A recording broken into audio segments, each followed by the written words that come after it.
Vamos lá então tratar um pouco mais sobre história da economia brasileira. O livro texto base que eu estou utilizando aqui no canal de forma básica, o primeiro livro, assim que concluí-lo, que certamente levará algum tempo, porque esse livro é bem extenso, é A Ordem do Progresso, eu resolvi começar a tratar sobre história da economia brasileira a partir do período republicano, ou seja, a partir de 1889. Se você quer entender um pouco mais sobre a economia brasileira, o correto, como é na graduação, eu me formei em economia pela UFPR, você precisa tentar entender a economia brasileira, ou buscar entender a economia brasileira, desde o seu descobrimento, né? Ou seja, desde 1500, a partir dos seus ciclos econômicos, pode ser dessa maneira, existem outras formas, mas seria melhor. Eu resolvi começar com esse livro, A Ordem do Progresso. Tem muita gente que não gosta, eu mesmo acho esse livro um pouco maçante, ele não é muito bem escrito do ponto de vista da organização em tópicos, os textos são muito densos, mas eu preferi começar a entender a economia brasileira a partir do período republicano, porque fica menos difícil entender as políticas de governo, as políticas econômicas de governo, sabe? Porque a cada 4 anos você tinha uma política de governo, né? E antes disso é um pouco mais difícil de compreender. Não que seja impossível, não é. Na economia a gente tem, na faculdade de economia existem diversas disciplinas que ajudam a compreender a história econômica do Brasil antes, a formação, né, da economia brasileira antes disso. Principalmente a partir dos ciclos, então ciclo da cana-de-açúcar, ciclo dos minérios, do ouro, né, entre outros ciclos que ocorreram no Brasil desde 1500. Então hoje, qual será o tema? O tema será a história da economia brasileira já no final dos anos 20, né? Ou seja, o boom e a depressão após o retorno ao padrão ouro, que ocorreu entre 1927 e 1930. Deixa eu dar uma olhada no início do livro, qual presidente que estava nesse período, né?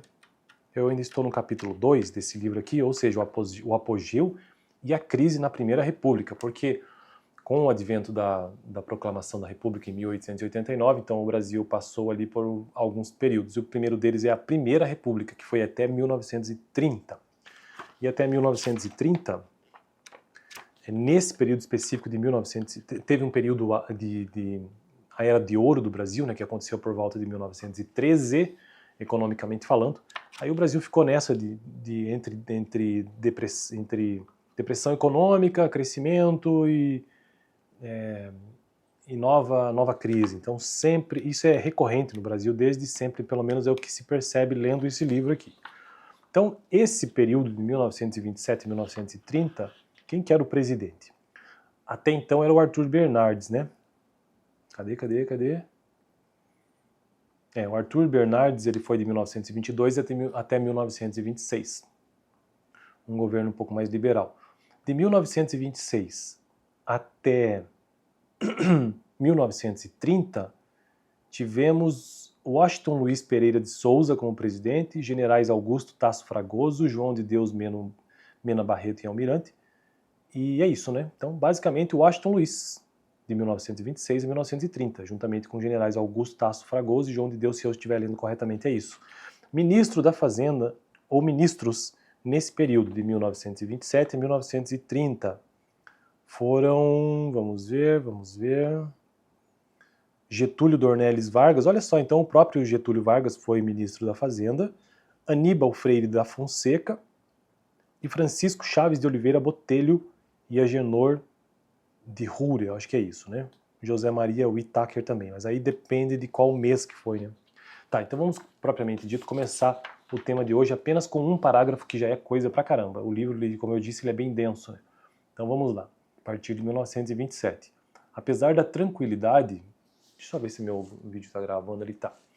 Apesar da tranquilidade política que marcou a articulação das oligarquias visando a sucessão presidencial de 1926, ou seja, com o fim do período de Arthur Bernardes, a grande medida de continuidade na postura ortodoxa de Washington Luiz em relação à política fiscal, ou seja, do gasto público, e a crença nas vantagens da criação de um banco central moderno, a mudança de governo seria acompanhada de alteração radical das políticas monetária, que tem a ver com a emissão de moeda, e cambial.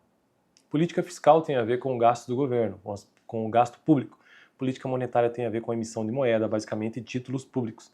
E cambial tem a ver com o comércio exterior do Brasil, o balanço comercial. A motivação política para essa alteração era óbvia.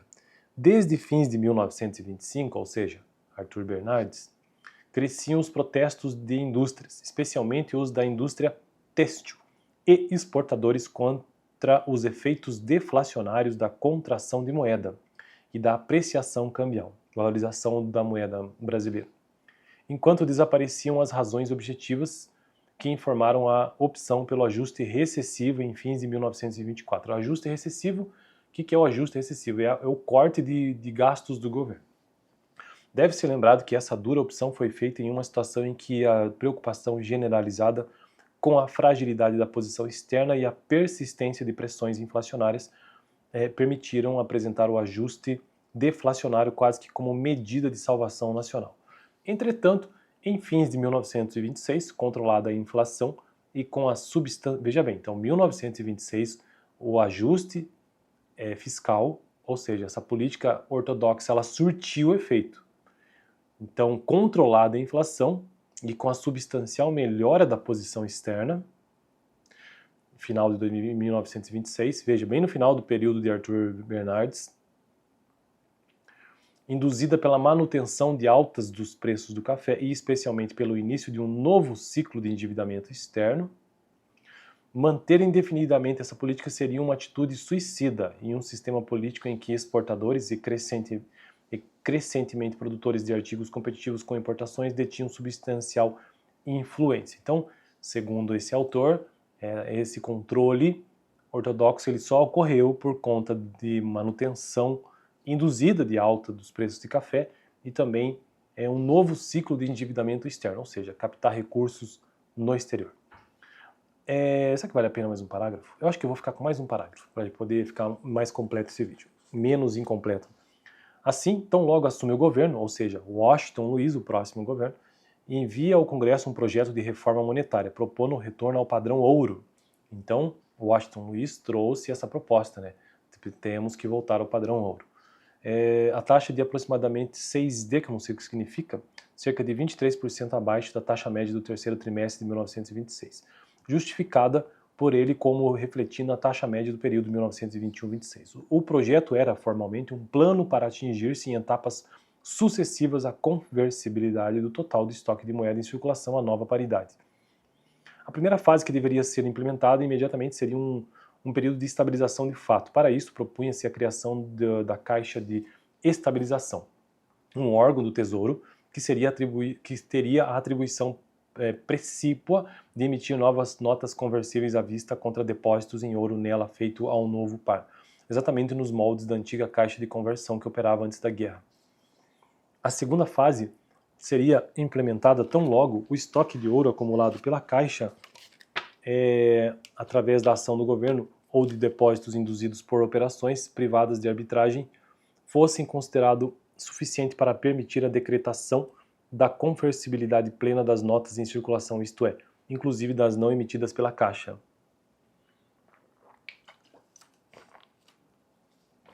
A reforma seria concluída com a mudança da unidade monetária, criando-se o cruzeiro. Então aqui surgiu o cruzeiro, né?